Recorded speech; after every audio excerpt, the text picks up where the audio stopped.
Bonjour les scorpions, bienvenue sur votre guidance du mois de mars 2022. J'espère que vous allez bien, que vous êtes heureux et en bonne santé. Alors, je dis mois de mars, mais on devrait plutôt dire les 10 derniers jours de mars. Je suis vraiment désolée, j'ai eu beaucoup trop de choses à faire. Et voilà, j'ai pas pu faire ça avant. Donc, il reste 10 jours. Donc, je vous fais une guidance sur les 10 derniers jours de mars pour vous les scorpions. Attention que ce sont toujours des tirages généraux qui ne parleront pas à tout le monde. Donc prenez avec vous ce qui vous parle, ce qui résonne, et laissez bien le reste de côté, gardez votre bon discernement. Allez, c'est parti tout de suite avec un message de la voix des âmes d'Isabelle Serre. On a le refoulement, l'éducation et le bonheur. Alors ici,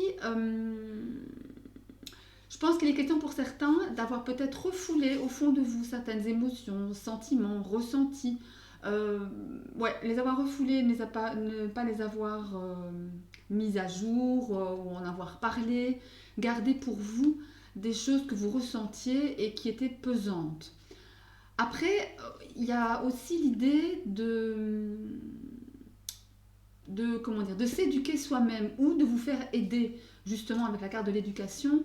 On parle effectivement de travail sur vous afin justement de sortir de cette façon de refouler ce que vous ressentez au plus profond de vous pour pouvoir chercher le bonheur. Et c'est ça, cette façon comment dire, de remanier sa façon de faire, de repenser sa façon d'agir, va pouvoir vous mener vers le bonheur. Mais le bonheur avec vous-même, évidemment avec l'extérieur, hein, ça c'est clair et net, mais le plus important ici, c'est vraiment d'être en phase avec vous, d'être heureux avec vous-même, ça c'est le plus important. Et là c'est un peu le message, arrêtez de refouler, travaillez sur vous-même avec cette carte de l'éducation pour pouvoir tendre, en tous les cas, pardon, vers une certaine forme de légèreté, de sérénité et de bonheur, évidemment. Alors, le Chosen vous parle de la percée. Vous parle de percée. Alors là, c'est un peu la maison Dieu ici, hein, si on veut faire l'analogie avec le tarot. Et effectivement, la percée, ce sont des choses qui peuvent venir vous bouleverser ici pour cette fin mars, début avril. Hein, vous savez que le temps dans les énergies, c'est pas toujours très tangible, évidemment. Mais effectivement, il y a l'idée ici de bouleversement, de choses subites qui vont vous prendre peut-être par surprise et qui vont peut-être justement vous forcer à remanier votre façon de faire, à revoir votre façon de vivre et de repenser, de penser comment dire, ouais, une façon différente d'aborder les choses de la vie, d'accord. Mais en tous les cas, ça va venir vraiment vous saisir quoi, de façon comment dire, très soudaine. Voilà, c'est un peu ce que je ressens. On va voir avec le tarot ici ce qu'il y a pour vous, donc pour cette fin mars, avec l'énergie qui va vous accompagner tout au long de ces 10 derniers jours, ou un peu plus ou un peu moins, hein, encore une fois. Hein. Une carte pour vos forces, vos atouts, ce qu'il faut travailler, le challenge. Une carte pour le domaine émotionnel, une carte pour le domaine financier et professionnel, et une carte pour la résultante de ces 10 derniers jours. Allez, on va les découvrir ensemble. Ok.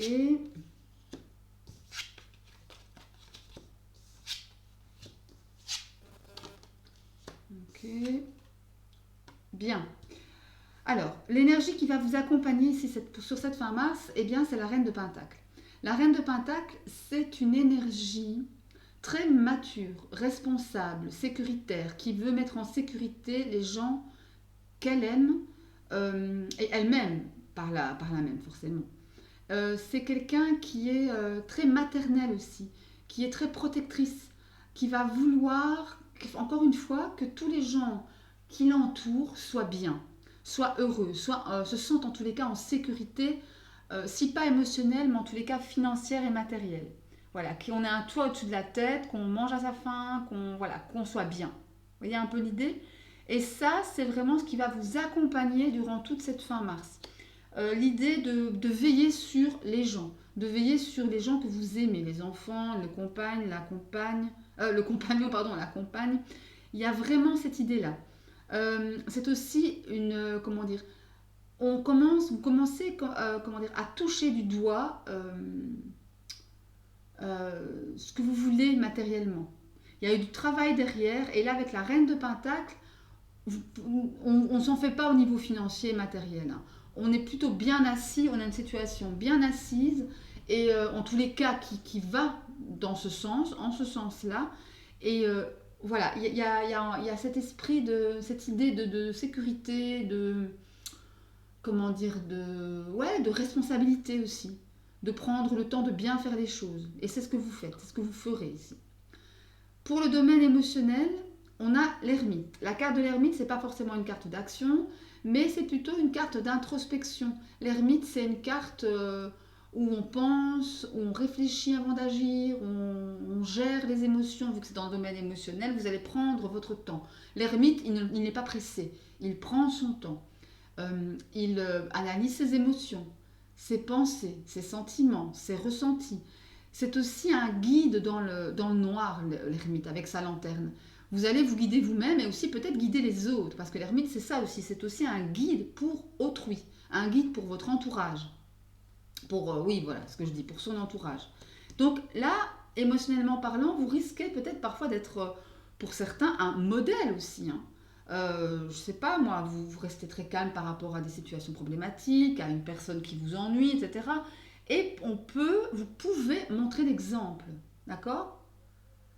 Alors, dans ce qu'il faut travailler, ou en challenge, nous avons le valet d'épée. Le valet d'épée, signe d'air, avec les épées, c'est le raisonnement, les idées, euh, les pensées que l'on dit, que l'on veut dire, que l'on clame haut et fort. Attention si c'est en challenge où vous devez les dire. Osez vous exprimer. Hmm, ou alors, si vous parlez trop, tempérez-vous. Parce que le valet d'épée, il a plein d'idées qui nous foisonnent le cerveau. Euh, et voilà, il y a deux choses. Deux points de vue. Où vous avez trop d'idées et vous vous éparpillez.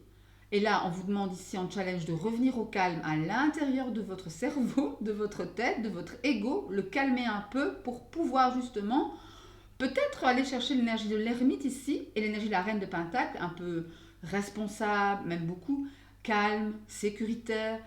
Ou alors, vous n'en dites pas assez. Vous êtes trop introverti, trop ermite si j'ose dire. Et là, avec le valet d'épée en challenge, là, on vous demande justement ouvrir la bouche, communiquer. D'accord? Alors, dans le domaine...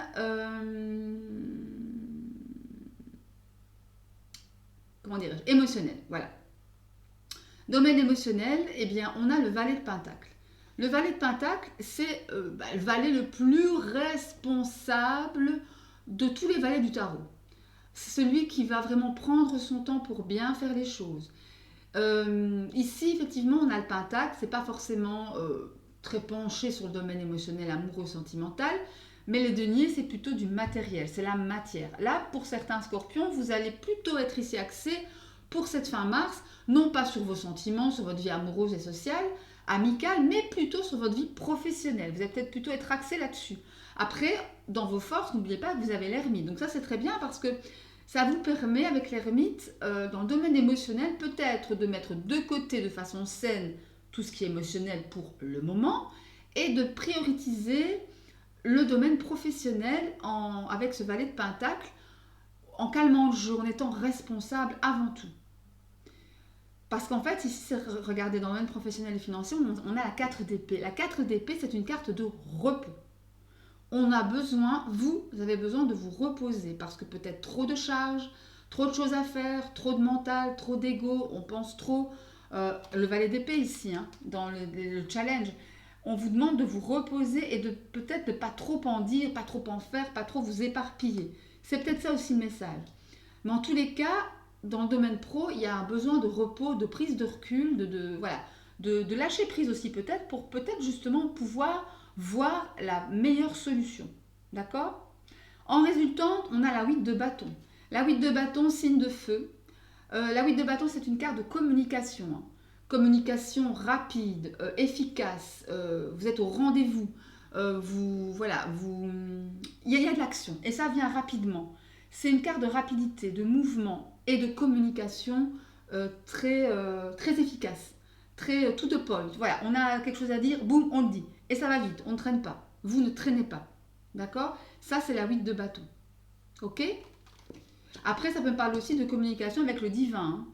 des communications voilà, médiumniques, tout ce qui est attrait à la voyance, aux énergies, aux guides. Voilà, après vous prenez encore une fois ce qui résonne pour vous. Hein. C'est clair? Bon, allez, on va prendre l'oracle Mathéès. Voir un peu si on a un message supplémentaire pour vous, les scorpions. Allez, avec l'oracle Mathéès, qu'est-ce qu'on vous dit les scorpions? On parle de cordes, peut-être des anciens schémas, des pensées limitantes dont il faut vous libérer. Allez, les scorpions.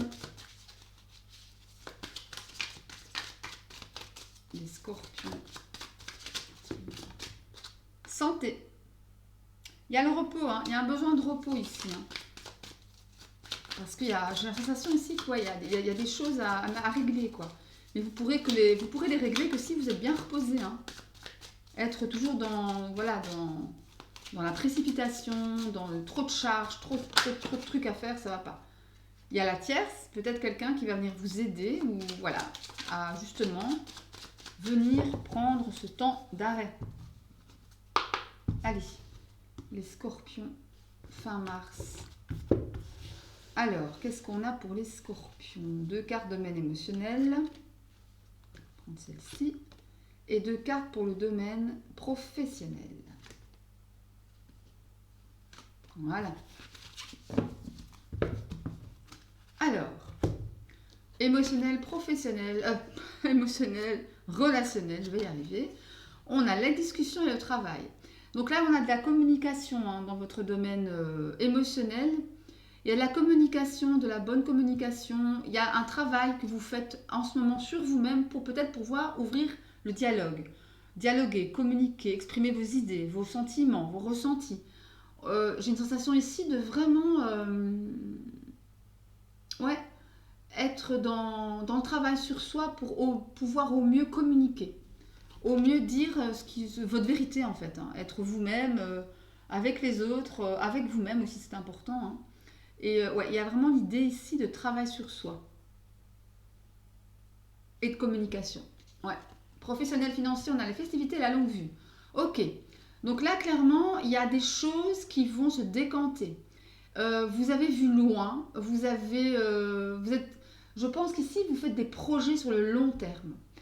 Avec la longue vue, ici, on a une sensation de voir loin, de voir plus loin, de peut-être avoir un peu plus d'ambition dans le milieu pro, peut-être briguer un poste plus important, une promotion, ou carrément changer de boîte et d'aller à la recherche de cette promotion, justement, d'aller voir ce qui vous rend en joie, ce qui vous rend festif, justement.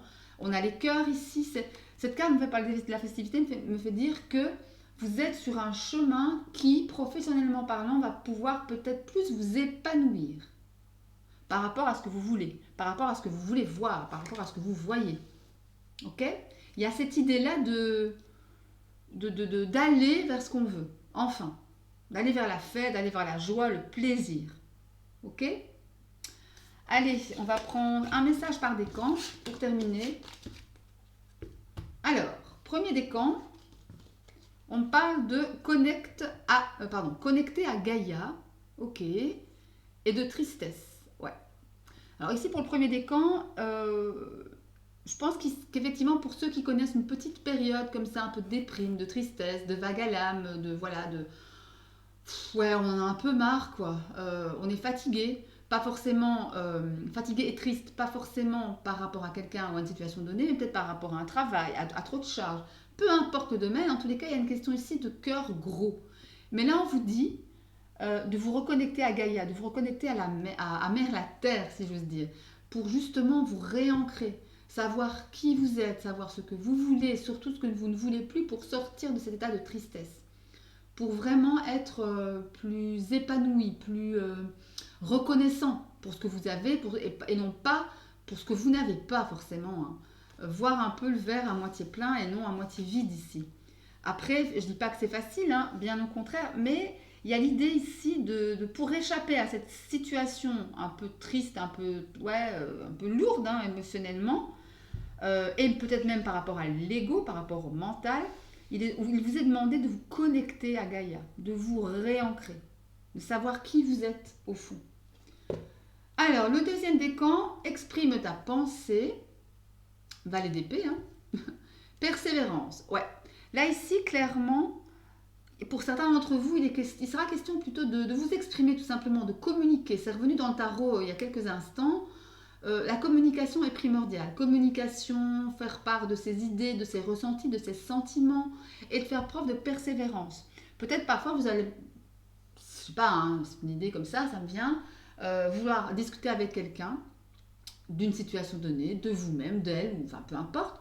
Mais parfois, on a affaire à des portes, hein, des portes fermées, des gens qui ne sont pas du tout réceptifs. Ah, j'ai pas le temps parce que je travaille trop. Oui, on se verra un autre jour. Ce genre de choses, ou j'ai pas envie de parler de ça pour l'instant, etc. Vous pouvez parfois vous confronter à ce genre de réaction. Mais là, on vous dit de persévérer. Il n'y a pas de raison que les personnes ne vous écoutent pas. Et de continuer, de persévérer à faire passer le message, quoi. D'accord? Ne rien lâcher. Le troisième décan, on parle de récolte de saison et de justice. Là, on vous parle du fait de récolter les fruits de votre travail, tout simplement. On arrive au printemps, ça refleurit. L'hiver, c'est une saison où généralement les choses sont un peu plus lentes, sont peut-être parfois bloquées, hein, voire bloquées. En tous les cas, avec le printemps, ça reprend, ça repart. Il y a des choses qui se mettent en place et il y a peut-être des récoltes. Des choses que l'on a mises en place les mois qui viennent de s'écouler, durant les mois qui viennent de s'écouler, et là c'est le moment de récolter. Et on vous parle de justice. La justice, c'est quoi? C'est l'équilibre, c'est ce que vous récoltez justement par rapport à ce que vous avez entrepris, à ce que vous avez mis en place.